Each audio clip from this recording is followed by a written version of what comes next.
Vanakkam, welcome to IQ Study, Unique Approach of Teaching. Today, in 12th standard Max, we are gonna see example 1.31 and 1.32 in this session. Okay, first பாருங்க என்ன கொடுத்தேன்னு சொல்லி பாருங்க. Test for consistency of the following system of linear equation. If possible, எத்தனை equation பாருங்க. இந்த மூணு equation கொடுத்துட்டு இதை சால்வ் பண்ணுங்க அப்படி சொல்லி கொடுத்துறாங்க. எப்பவுமே equation எப்படி இருந்திருக்கணும்? அதாவது மூணு வேரியபிள் இங்க பாத்தீங்கன்னா x y z இருக்கு. அதுக்கப்புறம் பார்த்தீங்கன்னா கான்ஸ்டன்ட் வந்து அதுக்கு ரைட் ஹேண்ட் சைடில் இருக்கணும். பட் தேர்ட் ஈக்குவேஷனில் பாருங்கள் அந்த மாதிரி இல்லை. ஓகேங்களா? அப்போ இந்த கான்ஸ்டன்ட்டை வந்து இந்த சைடு நான் அனுப்பும்போது எனக்கு -27 ஆகிடும். இப்போ இந்த ஈக்குவேஷன் என்ன ஆகிடும் எனக்கு 3x - 3y + 3z is equal to -27. இப்போ எனக்கு மூணு ஈக்குவேஷன் கிடச்சிருச்சு. இந்த மூணு ஈக்குவேஷனுமே எடுத்து தனித்தனியாக எழுதணும். ஓகேங்களா? நான் எழுதுறேன் பாருங்கள். சொல்யூஷன் ஃபர்ஸ்ட் ஈக்குவேஷன் அது x - y + z is equal to -9. Equation number 1. அடுத்து 2x - 2y + 2z is equal to -18. அடுத்து 3x - 3y + 3z is equal to -27. ஏன்னா இந்த சைட் +27 இருக்கு, இந்த சைட் போச்சு அப்படின்னா -27 அப்படின்னு சொல்லி ஆயிடும். இப்போ இதை x ஓட கோஎஃபிஷியன்ட், y ஓட கோஎஃபிஷியன்ட், z ஓட கோஎஃபிஷியன்ட். அப்போ பாருங்க 1 - 1 1 2 - 2 2 3 - 3 3 இந்த மாதிரி எழுதுறேன். அதுக்கப்புறம் பார்த்தீங்க அப்படின்னா x y z நான் வெளியே எடுத்துக்கிறேன். x y and z. அதுக்கப்புறம் கான்ஸ்டன்ட்ஸ் பாருங்க -9 -18 -27. ஓகேங்களா? அடுத்து பார்த்தீங்க அப்படின்னா இது எந்த ஃபார்மேட்டில் இருக்கு?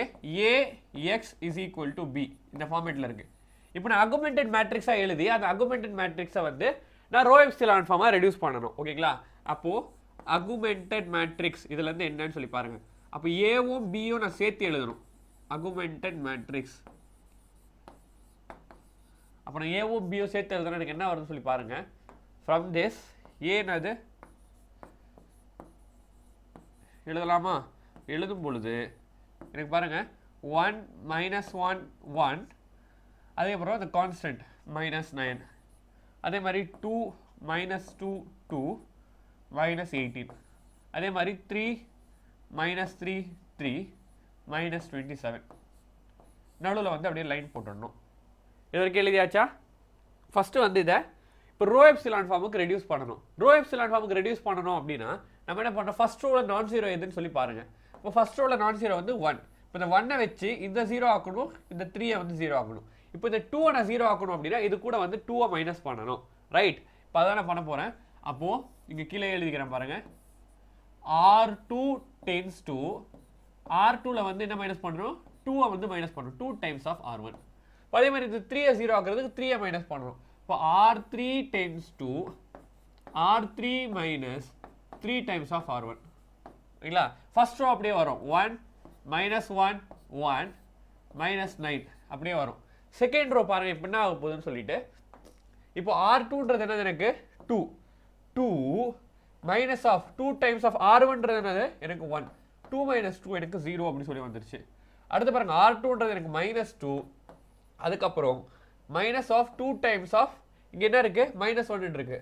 அப்போ +2 ஆகிடும். அப்போ +2 - 2 அகைன் எனக்கு 0. அடுத்து பாருங்க R2ன்றது என்னது? எனக்கு R2ன்றது எனக்கு 2 மைனஸ் ஆஃப் 2 டைம்ஸ் ஆஃப் R1ன்றது எனக்கு 1. இப்போ 2 - 2 இஸ் 0. அடுத்து பாருங்க R2ன்றது எனக்கு -18. இப்போ மைனஸ் ஆஃப் 2 டைம்ஸ் ஆஃப் -9 இருக்கு R1. அப்போ +18 - 18 அகைன் எனக்கு 0. அடுத்து பாருங்க R3 எடுத்துக்கிறேன். R3ன்றது என்னது? 3 மைனஸ் 3 டைம்ஸ் ஆஃப் R1ன்றது 1. இப்போ 3 - 3 இஸ் 0. அடுத்து பாருங்க R3ன்றது என்னது? -3 மைனஸ் 3 டைம்ஸ் ஆஃப் R1ன்றது -1 which is equal to what? எனக்கு அகைன் 3 - 3 வந்து 0. R3ன்றது எனக்கு 3 மைனஸ் 3 டைம்ஸ் ஆஃப் R1ன்றது 1 3 - 3 0. அடுத்து பாருங்க R3ன்றது எனக்கு என்னது? -27 மைனஸ் 3 டைம்ஸ் ஆஃப் R1ன்றது என்னது? -9. அப்போ which is equal to +27 -27 +27 0. ஓகேங்களா? இப்போ எனக்கு என்ன கிடைச்சிருக்குன்னு சொல்லி பாருங்க. ஃபர்ஸ்ட் ரோ தவிர மற்ற எல்லாருமே 0 அப்படி சொல்லி வந்துருச்சு. ஓகேங்களா? இப்போ நெக்ஸ்ட் ஸ்டெப் நான் என்ன கண்டுபிடிக்கணும் அப்படின்னா இந்த மாதிரி கன்சிஸ்டன்சின்னு சொல்லி கொடுத்துட்டாவே we have to find the value of rho. இல்லை ரோ என்னன்னு சொல்லி பாருங்க.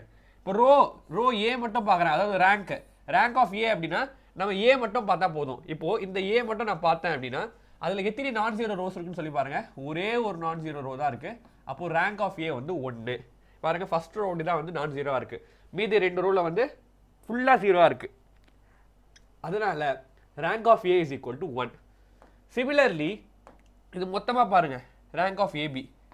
இப்போ ரேங்க் ஆஃப் ஏபின்றது எத்தனை நான் ஜீரோ இருக்கு, ஃபர்ஸ்ட் ரோ ஒண்டி தான் நான் ஜீரோவா இருக்கு, மீதி எல்லா ரோல பார்த்தீங்கன்னா மொத்தமாக ஜீரோவா இருக்கு. அதனால ரேங்க் ஆஃப் ஏபின்றது என்னது, எனக்கு 1. இப்போ rank of A O 1, rank of A B O 1, but number of unknowns என்ன எத்தனை இருக்கு, X Y and Z 3 unknowns இருக்கு. Number of unknowns which is equal to what, எனக்கு 3 அப்படி சொல்லி வந்துருச்சு. அடுத்து பாருங்க, இப்போ இது எப்படி இருக்கு, row A is equal to, அதாவது rank of A O rank of A B O வந்து ஈக்குவலா இருக்கு, பட் இது வந்து லெஸ் தென் நம்பர் ஆஃப் அன்னோன்ஸா இருக்கு.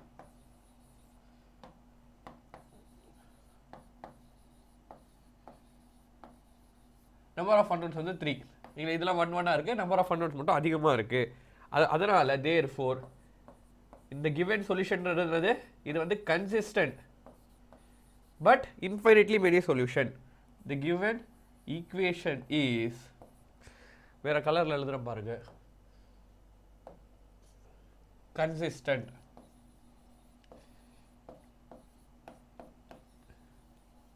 and has infinitely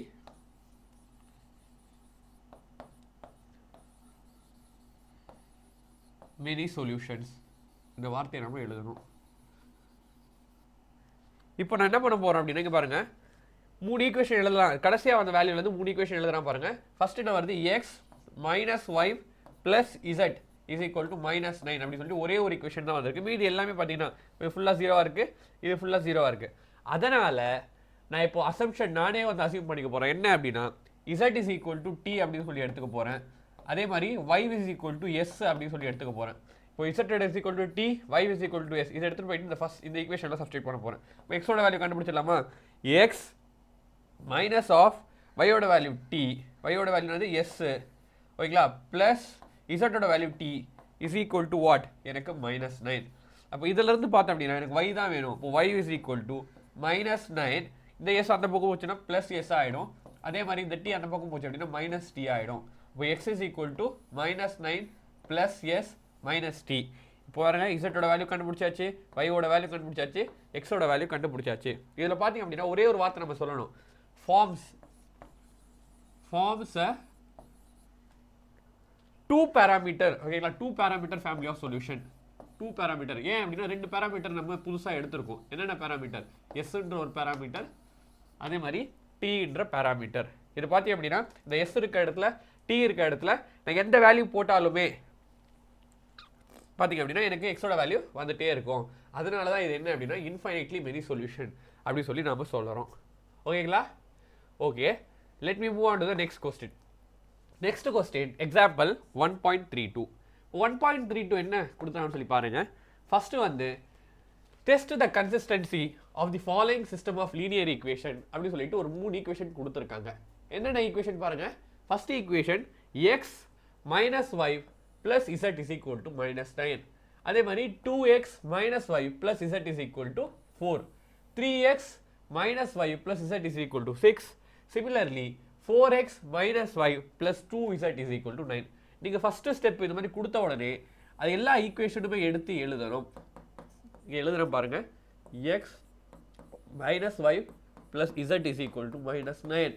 அடுத்து 2x minus y plus z is equal to 4. அதுக்கப்புறம் 3x minus y plus z is equal to 6. ஓகேங்களா, பிளஸ் இது. அடுத்து பாருங்க 4x minus y plus 2z is equal to 7. மூணு கொடுத்திருக்க 3 ஈக்குவேஷன் எடுத்து எழுதியாச்சு. அதுக்கப்புறம் நான் என்ன பண்ண போறேன், கோஎஃபிஷியன்ட்ஸ் இல்லாம x ஓட கோஎஃபிஷியன்ட் y ஓட கோஎஃபிஷியன்ட் அதெல்லாம் இல்லாம எழுத போறேன். எழுதலாமா? அந்த மாதிரி எழுதும் பொழுது எனக்கு கிடைக்கிற ஈக்குவேஷன் பாருங்கள். இதில் இந்த ஃபஸ்ட் ஈக்குவேஷன்லேருந்து 1 -1 1, செகண்ட் ஈக்குவேஷன்லேருந்து 2 -1 1, தேர்ட் ஈக்குவேஷன்லேருந்து 3 -1 1, ஃபோர்த் ஈக்குவேஷன்லேருந்து 4 -1 2. அதே மாதிரி கோஎஃபிஷியன்ட்ஸ் நம்பர் ஆஃப் அன்னோன்ஸ் இருக்குது பார்த்தீங்களா, எக்ஸ் ஒய் அண்ட் இசட், இதோட கோஎஃபிஷியன்ட்ஸ் தான் நம்ம இங்கே எடுத்து எழுதியிருக்கோம். Which is equal to what, எனக்கு கான்ஸ்டன்ட் வெளியே இருக்க வேல்யூ என்னென்ன இருக்குது, -9 4 6 7. இப்போ இதிலிருந்து பார்த்தோன்னா இது என்ன ஃபார்மேட்டில் இருக்குது, A X is equal to B, இந்த ஃபார்மேட்டில் இருக்கா, எஸ் இந்த ஃபார்மேட்டில் இருக்குது. நான் ஃபஸ்ட்டு ஸ்டெப் நான் என்ன பண்ண போகிறேன் அப்படின்னா அகுமெண்டட் மேட்ரிக்ஸாக நம்ம எழுதணும். அப்போது அகுமெண்டட் மேட்ரிக்ஸ் அப்படின்னா என்னது, ஏவையும் பியையும் நாம் கலந்து எழுத போகிறோம், அதாவது சேர்த்து எழுத போகிறோம். ஏ பி எழுதலாமா? இப்போ ஏவோட வேல்யூ என்னன்னு சொல்லி பாருங்கள், இதுதான் மொத்தமாக வேல்யூ ஏ. இப்போ 1 -1 1, 2 -1 1, 3 -1 1, 4 -1 2. ஓகேங்களா? கான்ஸ்டன்ட்ஸோட வேல்யூ -9 4 6 7 எழுதியாச்சா? அவ்வளோதான் முடிஞ்சிருச்சு. இப்போது இதிலிருந்து நம்ம ரோ எப்சிலான் ஃபார்முக்கு ரெடியூஸ் பண்ணணும். இப்போ ரோ எப்சிலான் ஃபார்முக்கு ரெடியூஸ் பண்ணோம் அப்படின்னா ஃபர்ஸ்ட் ரோவில் நான் ஜீரோ எதுன்னு சொல்லி பாருங்கள், 1. இப்போ இது கீழே இதையும் 0 ஆக்கணும், இதையும் 0 ஆக்கணும், இதையும் 0 ஆக்கணும். அப்போது இந்த 2 கூட என்ன மைனஸ் பண்ணால் எனக்கு 0 ஆகும், 2 மைனஸ் பண்ணால் 0 ஆகும். அதுதான் நான் என்ன பண்ண போகிறேன்னு சொல்லி பாருங்கள், இங்கே எழுதுறேன். இப்போ R2 tends to R2 கூட 2 மைனஸ் பண்ணால் அது 0 ஆகிடும், 2 டைம்ஸ் ஆஃப் R1. அதே மாதிரி பாருங்கள், இந்த 3 கூட என்ன மைனஸ் பண்ணால் எனக்கு 3 மைனஸ் பண்ணால் 0 ஆகிடும். R3 tends to R3 minus 3 times of R1. அதே மாதிரி இந்த 4 எப்படி 0 ஆகுறது, 4 மைனஸ் பண்ணால் 0 ஆகிடும். R4 tends to R4 minus 4R1. இதுதான் இப்போ நான் பண்ண போகிறேன். ஃபர்ஸ்ட் ரோவில் எந்த வித சேஞ்சும் கிடையாது, அப்படியே நமக்கு ஃபர்ஸ்ட் ரோ வந்துடும். 1 -1 1, அப்புறம் என்னது எனக்கு -9 அப்படி எழுதியாச்சு. இப்போ செகண்ட் ரோ என்ன ஆகுதுன்னு சொல்லி பாருங்கள், இந்த தனித்தனியாக இப்போ எழுத போகிறோம். இப்போ செகண்ட் ரோன்றது எனக்கு R2ன்றது என்னது எனக்கு 2 -2 டைம்ஸ் ஆஃப் R1ன்றது எனக்கு 1. இப்போ 2 - 2 வந்து 0. அடுத்து பாருங்க, R2ன்றது எனக்கு -1 -2 டைம்ஸ் ஆஃப் R1ன்றது -1. அப்போ என்ன ஆயிடுச்சு எனக்கு +2 -1 which is equal to 1 அப்படின்னு சொல்லி வந்திருக்கு. இல்லை அடுத்து பாருங்க, R2ன்றது எனக்கு 1 -2 டைம்ஸ் ஆஃப் R1ன்றது எனக்கு 1. அப்போ which is equal to what, எனக்கு -1 அப்படின்னு வந்திருக்கு. அடுத்து பாருங்க, R2ன்றது எனக்கு 4 -2 டைம்ஸ் ஆஃப் R1ன்றது எனக்கு -9. அப்போ +18. இப்போ +18 +4 which is equal to எனக்கு 22 அப்படின்னு சொல்லி வந்திருக்கு. சிமிலர்லி இப்போ இதே மாதிரி இப்போ R3க்கு நம்ம போட போகிறோம். R3ன்றது என்னது இருக்கு, இங்கேருந்து பாருங்க 3. R3ன்றது 3 -3 டைம்ஸ் ஆஃப் R1ன்றது 1. அப்போ 3 - 3 வந்து 0. R3ன்றது என்னது அடுத்து பாருங்க, எனக்கு -1 -3 டைம்ஸ் ஆஃப் R1ன்றது -1. அப்போ என்ன எனக்கு +3. +3ல வந்து எனக்கு -1 போயிடுச்சு அப்படின்னா எனக்கு 2 அப்படின்னு சொல்லி ஆகிடும். அடுத்து R3ன்றது எனக்கு என்னது 1 -3 டைம்ஸ் ஆஃப் 1. அப்போது -3ல 1 போயிடுச்சு அப்படின்னா -2. அடுத்து பாருங்கள், R3ன்றது எனக்கு என்னது 6 -3 டைம்ஸ் ஆஃப் R1ன்றது -9. அப்போது +27. 27 + 6 33. ஓகேங்களா? இப்போ சிமிலர்லி இதே மாதிரி இப்போ அடுத்த ஈக்குவேஷன் எழுத போகிறோம் பாருங்கள். அடுத்த ஈக்குவேஷன் எழுதும் போது R4ன்றது என்னது 4 -4 டைம்ஸ் ஆஃப் R1.